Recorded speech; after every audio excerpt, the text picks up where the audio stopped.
नमस्कार, मेरा नाम सचिन जोशी। मैं समर्पण नशा मुक्ति केंद्र में एज काउंसलर काम करता हूं। एक नशेबाज जब नशा करता है तो कई बार वो सोचता है कि नशा बंद कर दिया जाए, कम कर दिया जाए, लेकिन वो कर नहीं पाता।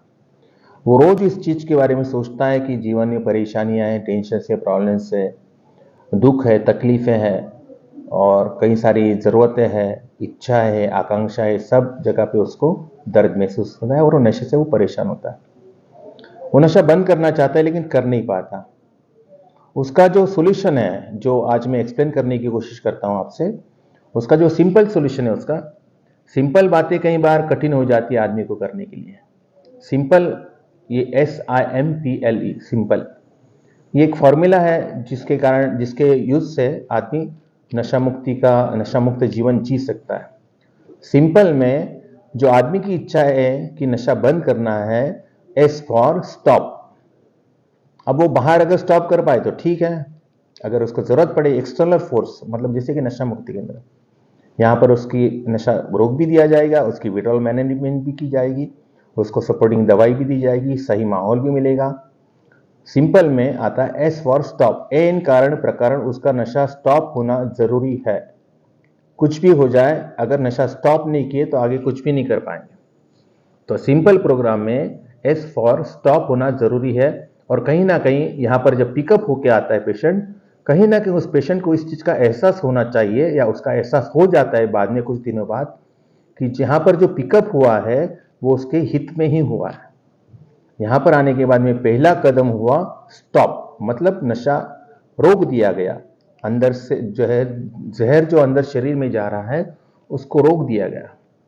यहां पर जब आदमी आता है नशा मुक्ति केंद्र में, पहले तो उसका नशा बंद कर दिया गया, उसको दवाई गोली उसके हिसाब से नहीं मिलती। यहां पर दवाई गोली मिलती है, जो मेडिकल सपोर्ट टीम रहती है, डॉक्टर्स रहते हैं, उसका ब्लड टेस्ट रहता है, उस हिसाब से उसको पेशेंट के अनुसार दवाई डॉक्टर डिसाइड करेगा कि पेशेंट कौन सी दवाई। पेशेंट डिसाइड नहीं करेगा मुझे कौन सी गोली कितनी क्वांटिटी में, मैं कितनी लेता था, क्या लेता था।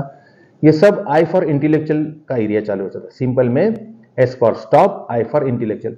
पेशेंट को खुद का दिमाग ज्यादा इस्तेमाल नहीं करने देते नशा मुक्ति केंद्र में। पेशेंट को स्ट्रेट फॉरवर्ड चीजें जो करना है सो करना है, नहीं करना है तो भी करना है, ज्यादा दिमाग लगाने नहीं देते उसको। जो उसके हित में जो है, उसको क्या अच्छा लगता है, क्या बुरा लगता है, वो नहीं, उसके लिए क्या सही है और उसको करना है। इच्छा से करेगा तो भी ठीक है, नहीं करेगा तो भी उसको करना है। इंटेलेक्चुअल ज्यादा इस्तेमाल नहीं करना, ज्यादा एनालिसिस नहीं करना, उसको स्ट्रेट वे, उसको डिसिप्लिन में रखा जाता है।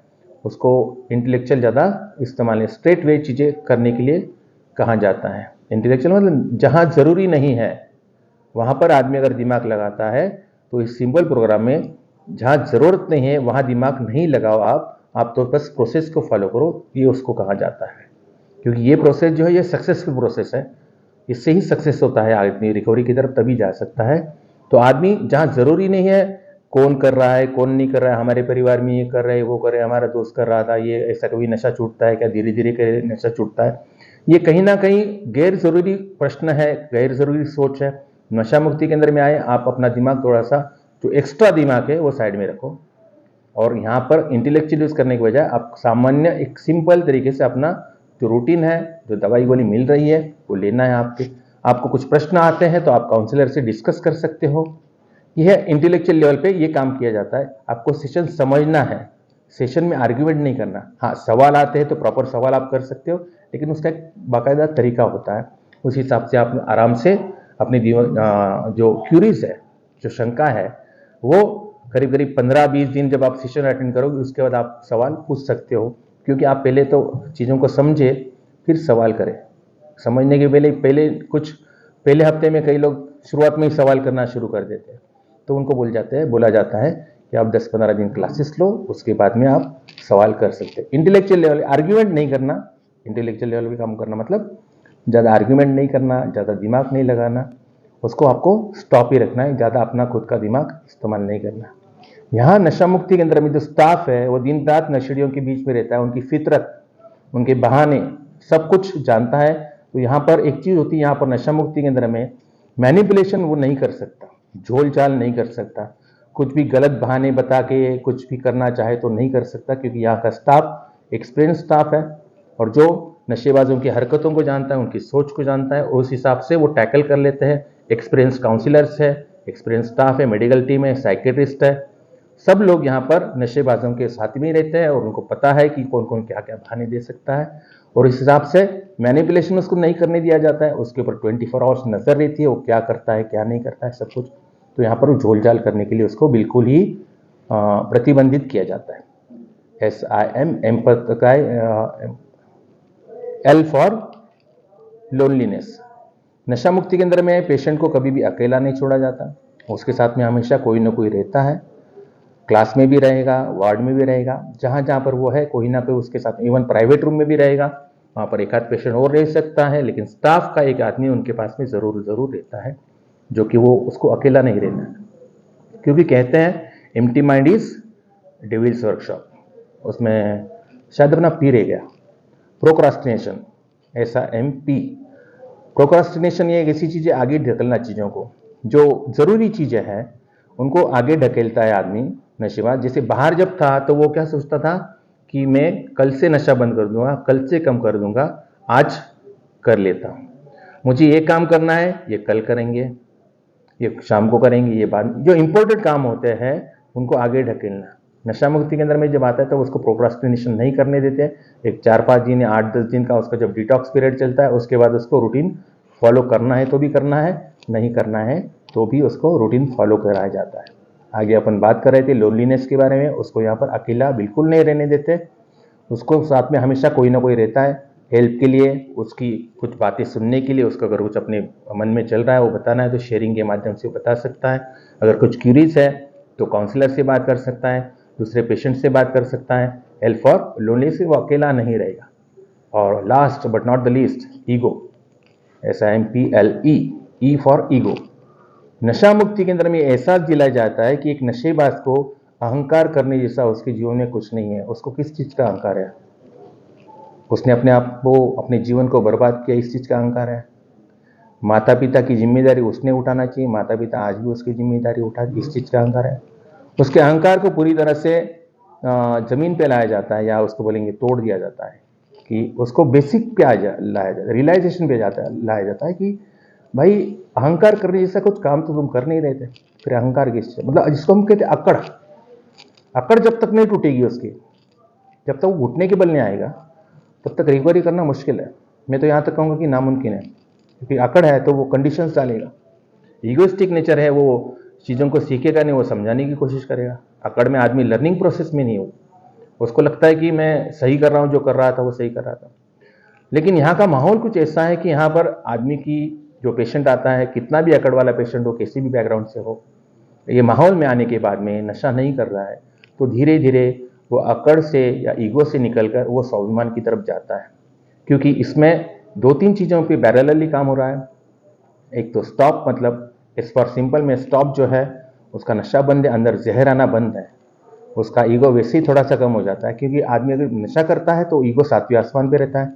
यहाँ पर 10-15 दिन जब नशा नहीं मिलता है उसको, तो कहीं ना कहीं उसका दिमाग जो अकड़ है वो कम हो जाती है, और वो चीज़ें सुनता है, समझता है, और जो को रिकवरी के लिए बहुत ज़रूरी चीज़ है।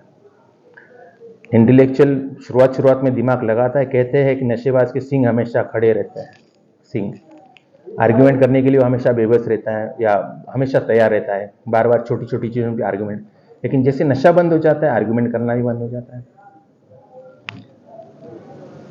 ऐसा मैनिपुलेशन यहाँ पर कर नहीं सकता, प्रोक्रास्टिनेशन यहाँ पर होने नहीं देते हैं, लोनली उसको अकेले रहने नहीं देते हैं, ईगो के ऊपर काम किया जाता है। और मेन चीज होती है, इस प्रोग्राम के साथ में होता है सेशन, योगा, प्रॉपर शेड्यूल, और उसके कारण उसका पूरा व्यक्तिमत्व ही बदलने लगता है। उसको उसकी गलतियों का एहसास होने लगता है, और कहीं ना कहीं उसके अंदर रिकवरी का जो बीज है, एक विचार कि अब बस करते हैं, बहुत हो गया, ये कहीं ना कहीं विचार उसके मन में आ ही जाता है। यहाँ के सेशंस इतने पावरफुल है, यहाँ का वातावरण इतना सात्विक है, सुंदरकांड है, भजन है, सेशंस है, शेयरिंग सेशन है, डिसिप्लिन स्टाफ है, अच्छा खाना है, सब कुछ चीज़ इस प्रकार से है कि आदमी की सोच इस प्रकार से हो जाती है, यार कहाँ फंस गया था मैं। और यही वो कारण है कि यहाँ पर जो पेशेंट आता है उसका पूरा व्यक्तिमत्व चेंज हो जाता है, एक सकारात्मक तरीके से वो एक अच्छा बन जाता है। सिंपल प्रोग्राम ये जिस प्रकार से रिकवरी के लिए काम करता है उसी प्रकार से ये प्रोग्राम उल्टा भी हो जाता है। अगर एस फॉर स्टॉप की जगह उसको अगर स्टार्ट कर दिया जाए, अगर आदमी बाहर जाके, यहां पर तो सिंपल प्रोग्राम फॉलो किया, अगर मैं कह रहा हूं अगर कोई आदमी यहां से जाता है और स्टॉप जो नशा है उसको स्टॉप रखने के बजाय वो स्टार्ट कर देता है, स्टार्ट जैसे उसने किया उसने खुद का दिमाग ज्यादा इस्तेमाल करना शुरू कर दिया। जहां जरूरत नहीं है वहां वो दिमाग लगाएगा, एम फॉर मैनिपुलेशन करना शुरू कर देगा कि झूठ बोलना, विश्वासघात करना, अपने आप को सही साबित करना, ज्यादा दिमाग लगाना। झूठ बोलना मतलब क्या कि पैसे किसी चीज के लिए चाहिए बताना और किसी और चीज के लिए इस्तेमाल करना, झोल करना, ये मैनिपुलेशन में। और मैनिपुलेशन के लिए जरूरत है एक्स्ट्रा दिमाग की। वो सोच जो है उसकी पुलिस वाले की भी है और चोर की भी है। पुलिस वाले की नजरिए से भी देखता है कि अगर ये चीज किया तो पुलिस वाले क्या सवाल कर सकते हैं, और चोर की सोच भी है किसी को पता नहीं चले इस प्रकार से कुछ गलत काम करना। इंटेलेक्चुअल लेवल पे भी वो बार फेल हो जाता है बहुत ज्यादा। जो सिंपल उसका जो रूटीन बताया गया उसको रूटीन को फॉलो करने के बजाय अगर वो नशा चालू कर देता है तो इंटेलेक्चुअल लेवल पर वो फेल हो गया, मैनिपुलेशन के ऊपर वो फेल हो गया, वो मैनिपुलेशन करने लग गया। P for procrastination. अब इंपॉर्टेंट चीज जो उसने यहाँ पर गोल बनाया होगा, कुछ जीवन में अच्छा बनना ये करा होगा, नशा जैसे ही जाएगा वो जो इंपॉर्टेंट काम उसने यहाँ पर सोचा होगा उसको आगे ढकेलेगा। अब नशा कर लेगा, इंपॉर्टेंट काम वो अलग कर देगा, तो साथ साथ वो अब जब यहां से जाने के बाद जब नशा करेगा अगर किया तो फिर से वो अलग दलग पड़ जाएगा, फिर से अकेला पड़ जाएगा घर परिवार से। घर परिवार तो होगा लेकिन घर परिवार में वो अपने आप को अकेला महसूस करेगा, लोनलीनेस का शिकार हो जाएगा। नशा करेगा तो सातवें आसमान पे उससे अहंकार भी रहेगा, फिर से वो सोचने लगा जो मैं करता हूं उसके लिए ये बहाना है वो बहाना है, और फिर से जिसको हम कहते हैं सिंपल भाषा में गई भैंस पानी में।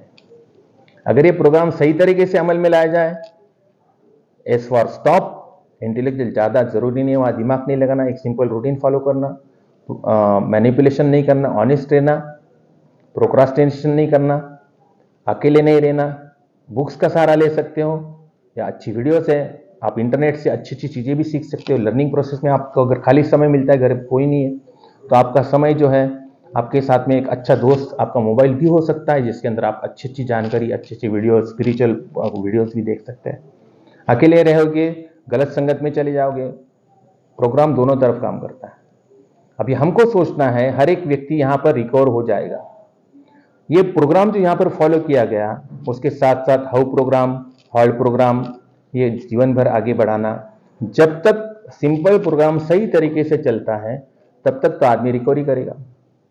अगर सिंपल प्रोग्राम को उल्टा कर दिया गया, स्टॉप की जगह स्टार्ट कर दिया गया, तो हो गया रिलैप्स। रिलैप्स हो गया तो फिर से प्रॉब्लम, परेशानी, टेंशन, सब चीजें बदलने लगेगी मतलब रिवर्स मोड में जाएगी, उल्टी हो जाएगी।